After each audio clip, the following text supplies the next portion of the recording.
Bismillahirrahmanirrahim. Assalamualaikum warahmatullahi wabarakatuh. Salam sejahtera untuk kita semua. Om Swastiastu, Namo Buddhaya, salam kebajikan. Perkenalkan, nama saya Vicky Nurbaya SKM MKes. Saya adalah dosen dari Prodi Kesehatan Masyarakat, Fakultas Kesehatan Masyarakat dan Ilmu Kesehatan Universitas Veteran Bangun Nusantara Sukoharjo. Saya mengampu mata kuliah Manajemen Bencana dengan bobot 2 SKS. Deskripsi mata kuliah ini adalah mata kuliah ini mempelajari tentang kebencanaan, siklus manajemen bencana, sanitasi dan penyediaan air bersih saat bencana, sistem informasi bencana, penilaian cepat bencana, serta manajemen bencana korban massal. Setelah mengikuti perkuliahan ini, diharapkan 1. Mahasiswa mampu memiliki keimanan dan ketakwaan terhadap Tuhan Yang Maha Esa, serta memiliki rasa peduli terhadap sesama manusia. 2. Mahasiswa mampu menyelamatkan diri saat terjadi bencana, serta mampu menjadi relawan saat bencana. 3. Mahasiswa mampu menguasai konsep tentang kebencanaan dan menerapkannya dalam kehidupan sehari-hari. 4. Mahasiswa mampu memahami siklus manajemen bencana serta mampu melakukan analisa situasi dalam keadaan darurat bencana. 5. Mahasiswa mampu memahami hal-hal yang dibutuhkan saat bencana, seperti sanitasi dasar dan pentingnya air bersih, serta memiliki keterampilan menganalisa kebutuhan dasar dalam situasi darurat bencana. 6. Mahasiswa mampu memberikan informasi saat terjadi bencana, serta mampu memberikan penilaian cepat kesehatan saat terjadi bencana. 7. Mahasiswa mampu memberikan pertolongan saat terjadi korban bencana massal. Materi yang akan saya sampaikan pada pertemuan kali ini adalah 1. Pengertian bencana, 2. Faktor pemicu terjadinya bencana, dan 3. Jenis bencana beserta contohnya. Sistem pembelajaran yang saya gunakan adalah pembelajaran secara tatap muka. Metode pembelajaran yang saya gunakan adalah metode pembelajaran SCL atau Student Center Learning. SCL adalah suatu model, metode, atau pendekatan pembelajaran yang menempatkan siswa atau peserta didik sebagai pusat dari proses belajar mengajar, sehingga akan mengembangkan minat, motivasi, dan kemampuan individu menjadi lebih aktif, kreatif, dan inovatif, serta bertanggung jawab terhadap proses belajarnya sendiri. Selain menggunakan metode SCL, saya juga menggunakan metode ceramah untuk penguatan materi dan penarikan kesimpulan. Bobot penilaian yang digunakan adalah 1. Untuk UAS 18%, untuk UTS 15%, untuk tugas 52%, dan untuk kehadiran 15%. Bobot penilaian ini sudah disepakati antara dosen dan mahasiswa, serta sudah disampaikan di awal perkuliahan saat kontrak perkuliahan. Selamat sore teman-teman sekalian. Assalamualaikum warahmatullahi wabarakatuh. Waalaikumsalam warahmatullahi wabarakatuh. Pada pertemuan kali ini saya akan menjelaskan materi berkaitan dengan kebencanaan. Dan materi ini ada di RPS yang sudah saya sampaikan waktu di awal perkuliahan berkaitan dengan kontrak perkuliahan. Kemudian akan saya adakan pretest. Jadi silahkan kalian mengerjakan ini dalam waktu 3 menit.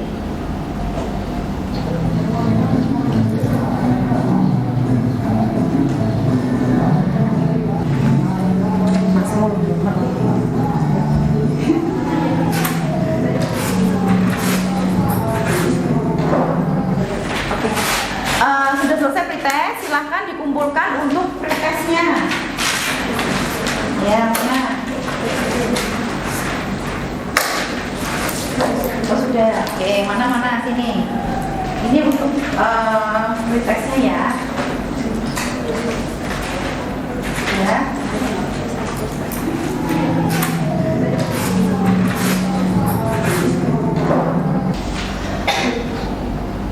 Setelah kalian tadi mengerjakan pretest, silahkan dibentuk kelompok yang duduknya berdekatan. Dibentuk 5 kelompok, satu kelompok isinya 3 orang. Silahkan dibentuk. Sudah? Oke. Kalau sudah, ini sebagai kelompok 1, kelompok 2, kelompok 3, kelompok 4, dan kelompok 5. Silahkan kalian berdiskusi berkaitan dengan kelompok 1, berkaitan dengan pengertian bencana, kemudian kelompok 2, faktor pemicu bencana, kelompok 3, bencana alam, kelompok 4, bencana non-alam, dan kelompok 5, bencana sosial. Silahkan kalian berdiskusi.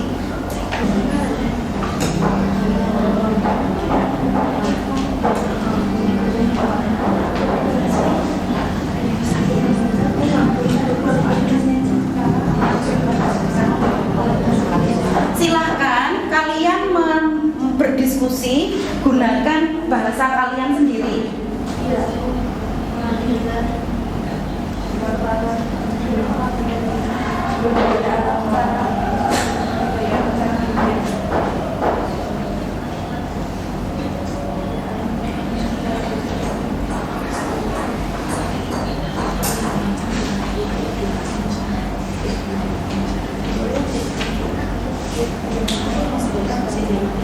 Ada kesulitan, Mbak?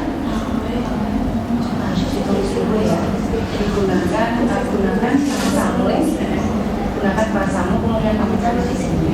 Nanti setelah selesai berdiskusi, saya akan minta perwakilan dari masing-masing kelompok untuk membuat sebuah kesimpulan. Contoh ini kelompok berapa? Kelompok 3. Kelompok 3 tadi tentang bencana alam ya. Nanti silahkan kelompok 3, Retno nanti bisa mewakili memberikan kesimpulan yang berkaitan dengan bencana alam yang sudah kalian bahas. Ini kelompok berapa? Kelompok 5. Kelompok 5 berarti tentang bencana sosial ya. Silahkan nanti bisa menggunakan bahasa kalian sendiri. Nanti setelah ini saya akan memberikan materi berkaitan dengan apa yang sudah kalian diskusikan pada sore hari ini. Oke, silahkan perwakilan dari kelompok 1 siapa? Dari kelompok 1 Mbak Multi. Oh, Mbak Ikan. Ya Mbak Ikan, silahkan kesimpulan dari pengertian bencana apa Mbak? Kesimpulan dari pengertian bencana adalah peristiwa yang mengancam dan mengganggu kehidupan masyarakat yang menyebabkan faktor alam, non-alam dan manusia. Oke, jadi bencana menurut kelompok 1 adalah peristiwa yang mengancam, kemudian bisa disebabkan oleh faktor alam, non-alam, dan faktor manusia. Kelompok 2 tentang faktor pemicu bencana ya. Mbak Fitri bisa dijelaskan kesimpulan dari diskusi kelompokmu. Jadi ada beberapa faktor pemicu terjadinya bencana, ada kemiskinan, urbanisasi, populasi penduduk, transisi budaya, dan juga degradasi lingkungan.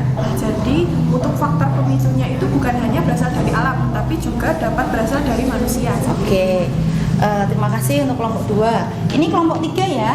Tadi kelompok 3 tentang bencana alam. Silakan salah satu dari kalian bertiga. Mbak siapa?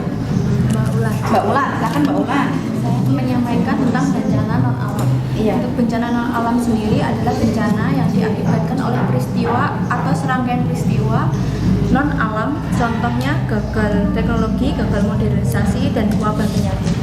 Ini tadi bencana alam atau non alam? Non alam. Non alam. Ini kelompok 3 ya, bencana alam. bencana alam. Silahkan Mbak Retno. Bencana alam itu merupakan serangkaian peristiwa atau kejadian yang disebabkan oleh faktor alam seperti gunung meletus, banjir, tsunami, tanah longsor seperti itu. Oke. Kelompok terakhir, kelompok 5. Silahkan bisa ditarik kesimpulan untuk bencana sosial. Bencana sosial itu diakibatkan oleh peristiwa atau serangkaian peristiwa yang diakibatkan oleh manusia. Di antaranya contohnya ada konflik sosial, aksi teror, dan sabotase. Oke, artinya bencana sosial itu disebabkan oleh manusia ya. Sekarang kita lihat dulu secara teori pengertian kebencanaan. Betul tadi yang disampaikan oleh kelompok 1 bahwa bencana adalah peristiwa atau rangkaian peristiwa yang mengancam kehidupan, kemudian bisa disebabkan oleh faktor alam, non alam, dan juga faktor manusia. Dan ini menimbulkan kerugian. Kita rugi, entah itu kita sakit, kita meninggal, kita terluka, atau kita kekurangan harta benda, ini termasuk bencana. Nah, kalau misalnya tidak mengancam berarti tidak dikategorikan sebagai bencana. Paham ya? Ada tanggapan dari kelompok 1? Oke. Faktor pemicu bencana dari kelompok 2 ya. Jadi betul tadi yang disampaikan kalau faktor pemicu bencana yang pertama dari kemiskinan. Contohnya kita miskin ya, kita tidak bisa membeli rumah yang layak di perumahan. Akhirnya kita tinggal di kolong jembatan atau kita tinggal di pinggir-pinggir sungai. Nah, nanti kalau terjadi banjir, sungai meluap, yang kena duluan siapa? Yang tadi yang tinggal di dekat sungai itu ya. Ini salah satu kemiskinan menjadi salah satu faktor penyebab terjadinya bencana. Kemudian ada urbanisasi. Urbanisasi apa? Pindahan penduduk dari desa ke kota. Nah, kenapa ini menjadi penyebab faktor pemicu bencana? Tadi sudah disebutkan oleh kelompok 5 bahwa bencana sosial ini salah satunya bencana yang disebabkan karena manusia. Contoh nih, urbanisasi, perpindahan penduduk dari desa ke kota. Dari desa pindah ke kota, harapannya cari pekerjaan di kota. Ya toh, tapi ternyata di kota tidak punya skill, atau istilahnya mereka tidak punya keterampilan, tidak punya keahlian. Mereka datang ke kota modal nekat aja. Kira-kira di kota nanti akan seperti apa? Jadi pengangguran, betul. Jadi pengangguran, akhirnya apa? Pengangguran, udah kebutuhannya banyak, larinya kemana? Ke kejahatan, ke kriminal, betul. Yang saya sebutkan tadi seperti yang disebutkan oleh kelompok 2, faktor pemicu bencana ini lebih banyak ke bencana sosial. Karena kalau bencana alam itu kan jelas ya, kalau bencana alam itu pasti dari manusia. Contoh, kita tidak menjaga atau tidak mencintai alam, tidak mencintai lingkungan, itu menjadi faktor pemicu bencana alam. Kemudian ada populasi penduduk, pesatnya jumlah penduduk yang berkembang terus ya, tidak disertai dengan pertumbuhan atau perkembangan dari mata pencarian, pekerjaan ya. Jadi tidak pertumbuhannya itu tidak berbanding lurus gitu. Penduduknya tuh naik terus, tapi jumlah lapangan pekerjaan naik atau enggak? Enggak. Jadi orang berlomba-lomba untuk biar bisa kerja, biar dapat pekerjaan. Akhirnya apa kalau tidak bisa bekerja? Gaya hidupnya hedon, pengennya enak, orang belum kerja. Akhirnya apa? Larinya kemana? Kriminalitas tadi, ke bencana sosial, bisa jadi juga jadi tawuran juga, ya kan? Nah, ini ke sini populasi penduduk. Kemudian untuk transisi budaya ini menjadi salah satu faktor pemicu terjadinya bencana, di mana masyarakat sekarang berada pada era modern, sudah bukan lagi tradisional. Jadi contoh, karena perubahan budaya, sekarang kita jadi orang yang lebih cuek. Kita nggak pernah tahu sesamanya, itu nggak pernah tahu. Saya pernah baca berita ada mahasiswi meninggal di kos, temennya sebelah kamar itu tidak tahu. Itu kan sangat memprihatinkan ya, karena begitu cueknya kita. Karena tadi perubahan budaya yang Nek Wong Jawa mengatakan ke barat-baratan, lebih mengarah ke orang barat ya. Nah, ini juga menjadi salah satu faktor pemicu bencana. Salah satu contoh aja gaya busana. Kita ngikut gaya busana orang barat. Gaya busana orang barat gimana? Ini bahannya kurang. Akhirnya apa? Nanti jadi timbul kejahatan, pelecehan seksual dan lain sebagainya. Itu ya. Degradasi lingkungan ini jelas, jadi kerusakan lingkungan ini menjadi faktor utama bencana, khususnya bencana alam. Kita tidak mencintai lingkungan, kita buang sampah sembarangan. Contoh, penggunaan sepeda motor. contoh penggunaan sepeda motor. Kita ke sini, misalnya dari sini aja ke depan ya, kita pakai motor. Akhirnya motor itu kan ada asapnya. Nah ini juga menjadi salah satu penyebab bencana. Degradasi lingkungan nanti menjadi nanti kalau kita cerita panjang ya, penggunaan kendaraan, kemudian nanti ada jadinya nanti polusi. Kalau kita ngomong ini nanti panjang. Kemudian jenis bencana, tadi siapa kelompoknya, siapa yang bahas tentang jenis bencana? Berarti kelompok 3 dan 4 ya. Oke. Nah, jenis bencana ini ada 3, bencana alam, bencana non alam, dan bencana sosial. Selama ini yang kita tahu kalau bencana itu kan pasti bencana alam ya. Oh banjir nih, oh longsor kan. Ternyata secara teori dari Undang-Undang Kebencanaan tentang penanggulangan bencana nomor 24 mengatakan bahwa bencana itu tidak hanya bencana alam, tapi juga bencana non alam dan bencana sosial. Nah ini ya bencana alam gampang, bencana alam bencana yang diakibatkan oleh peristiwa alam. Sudah tahu contohnya apa aja? Contoh bencana alam? Tsunami, banjir, longsor, gempa bumi. Ya. Indonesia terkenal dengan swalayannya bencana. Jadi semua bencana itu ada, yang nggak ada bencana itu ada di kita. Apa wae lah tadi. Kekeringan juga di kita ada, banjir terus. Kita tuh sudah sering banjir, apalagi gempa bumi iya, tsunami iya, itu ya. Jadi adanya bencana itu tidak membuat kita jadi kecil hati. Aduh kok saya tinggal di negara yang jadi tempat bencana, bukan. Itu justru membuat kita bagaimana kita menjadi pribadi atau mahasiswa-mahasiswi, pemuda-pemudi yang siaga dan tangguh terhadap bencana. Itu ya, nanti di pertemuan selanjutnya akan saya jelaskan tentang kapasitas bencana, kemudian ada hazard, kerentanan, ada resiko, dan ada cara menghitungnya. Ini contohnya tadi sudah disebutkan, bencana non alam, bencana yang disebabkan oleh peristiwa non alam. Contohnya apa? Gagalan teknologi. Jadi contoh kayak kecelakaan pesawat itu juga masuknya bencana non alam. Gagal pesawat, kemudian yang sudah kita lalui apa? Iya, wabah penyakit ini juga masuknya di bencana non alam. Yang terakhir ada bencana sosial. Ini bencana yang diakibatkan karena peristiwa manusia. Jadi karena tingkah laku manusia gitu ya. Contohnya konflik, kemudian ada teror, tawuran, ini juga masuknya di bencana sosial. Jadi tadi faktor pemicu bencana, dari kelima faktor pemicu bencana itu lebih banyak mengarah untuk terjadi bencana sosial.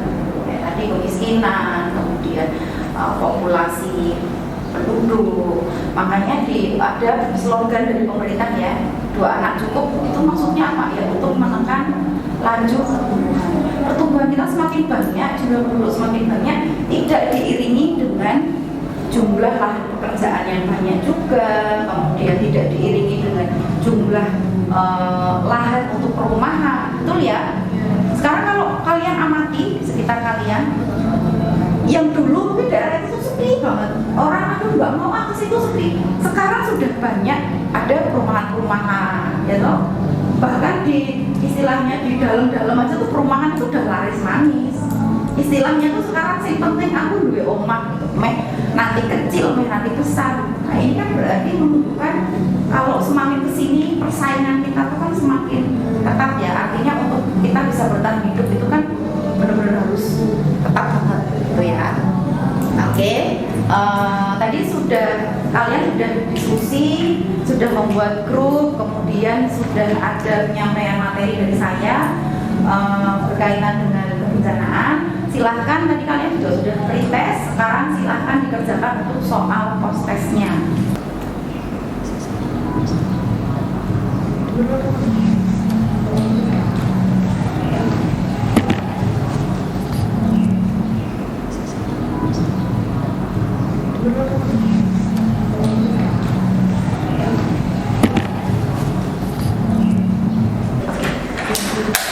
Sudah postesnya, silahkan dikumpulkan ke saya.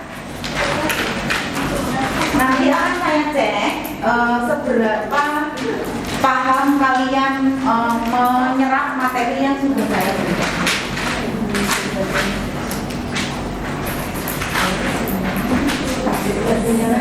Terima kasih. Itu tadi perkuliahan kita pada sore hari ini terkait dengan perencanaan.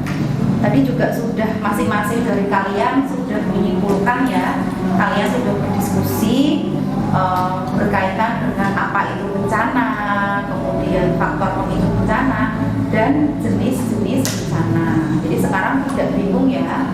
Jadi jangan takut kalau mendengar kata banjir, kata longsor, kemudian gempa bumi. Itu membuat kita, harusnya itu membuat kita menjadi pribadi yang lebih siap, lebih tangguh, lebih siaga menghadapi.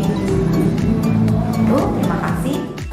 Kesimpulan pada perkuliahan kali ini, bencana adalah peristiwa yang mengancam kehidupan dan bisa disebabkan oleh faktor alam, non-alam, dan manusia, sehingga dapat menimbulkan korban jiwa, kerusakan, infrastruktur, serta kerugian material dan harta benda.